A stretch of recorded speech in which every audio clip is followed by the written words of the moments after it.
তৃণমূলের বাড়ি বাড়ি গিয়ে সাজিয়ে নাটক করে তৃণমূলের নেতা নেত্রীদের গ্রেপ্তার করা হচ্ছে। ভাবছে ভোটের আগে সবাইকে গ্রেপ্তার করি, তাহলে এলাকা খালি হয়ে যাবে আর পুরো বিজেপি ডুকডুকি বাজাবে ওখানে। অত সোজা নয়, বিনা যুদ্ধে 1 ইঞ্চি জমি আমরা ছাড়বো না। নমস্কার, ডিজিটাল খবরিলালে সবাইকে স্বাগত।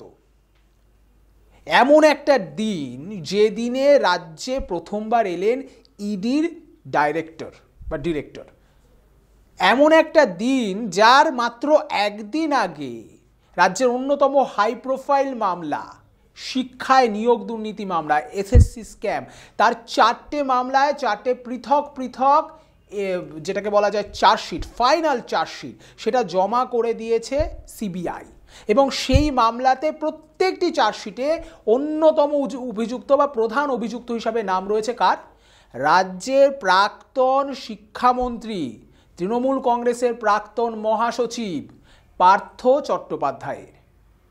ঠিক এরকম একটা সময়ে জয়নগরে দাঁড়িয়ে প্রশাসনিক সভায় রাজ্যের মুখ্যমন্ত্রী মমতা ব্যানার্জি বেনজিরভাবে কিন্তু এবার আক্রমণ শানালেন ইডি এবং সিবিআইকে।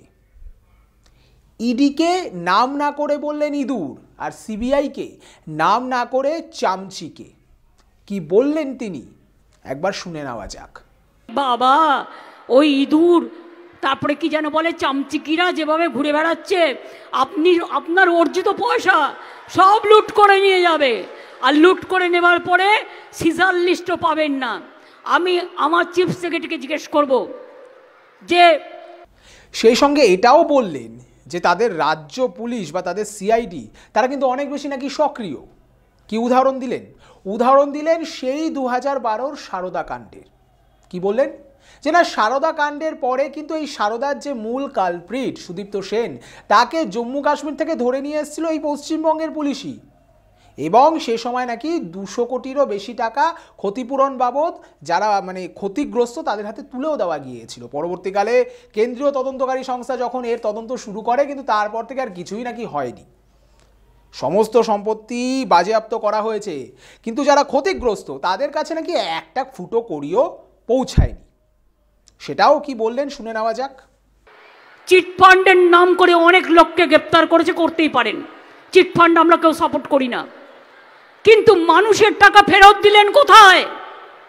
12 সালে আমরাই প্রথম গ্রেপ্তার করেছিলাম সারদার মালিককে, সেই কাশ্মীরের বাতালিক থেকে।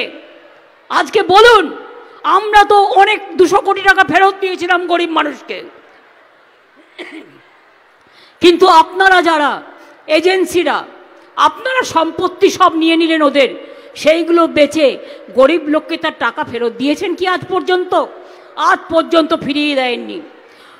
কিন্তু এখন যেটা প্রশ্ন, যে হঠাৎ করে এরকম একটা সময়ে মুখ্যমন্ত্রী, যিনি এমনি একটু আটটু হলেও কখনো মুখ খুলেছেন, কখনো বলেছেন এজেন্সি দিয়ে তাদের তদন্ত করে তাদের সংগঠন, তাদের রাজনৈতিক যে কর্মসূচি তাকে আটকানোর চেষ্টা করা হয়েছে, এরকমভাবে বলেছেন। কিন্তু এই যে বেনজিরভাবে আক্রমণ, ইঁদুর, চামচিকে, একটা যে ক্ষোভের বহিঃপ্রকাশ, একটা ক্রোধের বহিঃপ্রকাশ ভরা সভাতে, এটা কিন্তু এর আগে সেই অর্থে মুখ্যমন্ত্রী মমতা ব্যানার্জির গলায় অন্তত শোনা যায়নি। তার দলের বিভিন্ন নেতারা এই নিয়ে মুখ খুলেছেন এবং তিনিও আড়ালে আবডালে বা কখনো কখনো শালীনতা বজায় রেখে কিন্তু কেন্দ্রীয় তদন্তকারী সংস্থার বিরুদ্ধে মুখ খুলেছেন, কিন্তু এই বেনজির আক্রমণ করেননি। কিন্তু কেন হঠাৎ করে এই বেনজির আক্রমণ, সেটা দেখতে গেলে আমাদের একটু পিছনে ফিরে তাকাতে হবে। আমরা দেখলাম সাম্প্রতিক সময়ে জ্যোতিপ্রিয় মল্লিক, তার স্নেহের বালু, ইডি তার বিরুদ্ধে একেবারে কোমর কষে তদন্ত করা শুরু করেছে এবং সেই তদন্তে একটা নতুন দিক খুলে গেল, রেশন দুর্নীতি, যেখানে এখন অবধি ইডি দাবি করছে প্রায় 2000 কোটি নয় 10,000 কোটি টাকার কাছাকাছি, এবং তার একটা বড় অংশ বিদেশেও পাচার হয়েছে, এমনটাও কিন্তু অভিযোগ জানাচ্ছে ইডি। ফলে একদিকে কিন্তু একটা বড়সড় ধাক্কা, সাংগঠনিক দিক থেকে উত্তর 24 পরগনায় বালু না থাকাটা একটা বড়সড় ধাক্কা। কিন্তু সেটাও ঠিক আছে, পার্থ চট্টোপাধ্যায়ের বাড়ি থেকে যখন 50 কোটি টাকারও বেশি ক্যাশ পাওয়া গিয়েছিল, তখনও কিন্তু এক প্রকার নিরুত্তরই ছিলেন, চুপচাপই ছিলেন মমতা বন্দ্যোপাধ্যায়। কিন্তু হঠাৎ করে তাহলে এই সময় এই বিস্ফোরণ কেন?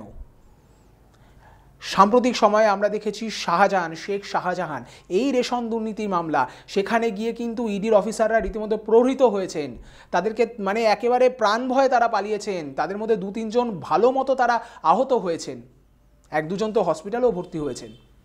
তারপরেও হঠাৎ করে এই রকমভাবে মুখ্যমন্ত্রী, প্রশাসনিক প্রধান, তার কেন বেনজির আক্রমণ?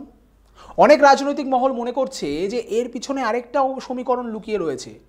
অনেকেই জানেন লিপস অ্যান্ড বাউন্ডস যে তদন্ত, মানে নিয়োগ দুর্নীতি তদন্ত, সেই নিয়োগ দুর্নীতি তদন্ততে কিন্তু লিপস অ্যান্ড বাউন্ডস সেই কোম্পানিটার নাম জড়িয়ে পড়েছে। আমরা সাম্প্রতিক সময় দেখলাম কালীঘাটের কাকুর এই সংক্রান্ত একটা ব্যাপারে ভয়েস স্যাম্পেল কালেক্ট করা নিয়ে একেবারে নাটকীয় পরিস্থিতি। অবশেষে সেই ভয়েস স্যাম্পেল কালেক্টও হয়েছে, কিন্তু যাই হোক সেটা গেল অন্য কথা। কিন্তু এই যে পরিস্থিতি, এতে করে কিন্তু কোথাও না কোথাও গিয়ে ঘুরপথে হোক মুখ্যমন্ত্রী মমতা বন্দ্যোপাধ্যায়ের বাড়ির লোকজনও কিন্তু এখন তদন্তকারী সংস্থার আতশ কাছের তলায়, এবং তাদের সম্পত্তিও ক্রোক করা হয়েছে বা সিজ করা হয়েছে। প্রায় যেটা আদালতে দাঁড়িয়ে ইডির আধিকারিকরা জানিয়েছেন, প্রায় 8.5 কোটি টাকা মূল্যে টোটাল সম্পত্তি এই মুহূর্তে তারা বাজেয়াপ্ত করে রেখেছেন। ঠিক আছে, সেই সম্পত্তির কিন্তু অধিকাংশ, যেটা সূত্র মারফত জানা যাচ্ছে, যে মুখ্যমন্ত্রীর ভাইপো এবং পশ্চিমবঙ্গের তৃণমূল কংগ্রেসের সর্বভারতীয় বা সভাপতি যাকে বলা যায়, সর্বভারতীয় সাধারণ সভাপতি অভিষেক বন্দ্যোপাধ্যায়, তার বাবা এবং মায়েরও কিছু সম্পত্তি এর মধ্যে আছে। ফলে সব মিলিয়ে আস্তে আস্তে কি তাহলে এই তদন্তের যে গতিপথ, সেটা মুখ্যমন্ত্রী মমতা বন্দ্যোপাধ্যায়ের ব্যানার্জি ফ্যামিলির দিকে এগোচ্ছে, এবং সেই কারণেই কি এতটা ক্ষুব্ধ মুখ্যমন্ত্রী?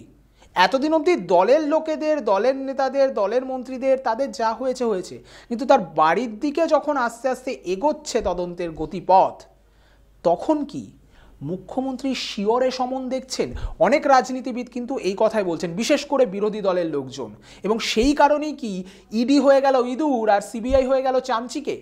এই প্রশ্ন উঠছে। এখন দেখা যাক যে ইঁদুর এবং চামচিকের যৌথ আক্রমণের মুখে বাংলার বাঘিনী বা যেটা বলা হচ্ছে মমতা ব্যানার্জি বারংবার যেটা অভিযোগ করছেন যে তার দিকে আক্রমণ করছেন, তার দলের দিকে আক্রমণ হচ্ছে, কিভাবে সেই আক্রমণ প্রতিহত করেন? এবং আসন্ন যে লোকসভা নির্বাচন, তার আগে যাকে বলে বঙ্গের নাটকীয় পরিস্থিতি, বিশেষ করে এই দুর্নীতি তদন্তকে ঘিরে একেবারে সব বিষয়ে, যে ভয়েস স্যাম্পেল কালেক্ট করা থেকে শুরু করে শেখ শাহজাহানের বাড়িতে ইডির আধিকারিকদের প্রহৃত হওয়া, সেখান থেকে রীতিমতো উন্মত্ত জনতার তাড়া খেয়ে পালিয়ে যাওয়া, এই যে নাটকীয় পরিস্থিতি, এবং তারপরে আজকে ইডির যিনি ডাইরেক্টর, তিনি আজকে এলেন, রীতিমতো মানে সত্যি এটা একটা ভাবনার, চিন্তার পরিবেশ হয়ে গিয়েছে পশ্চিমবঙ্গে।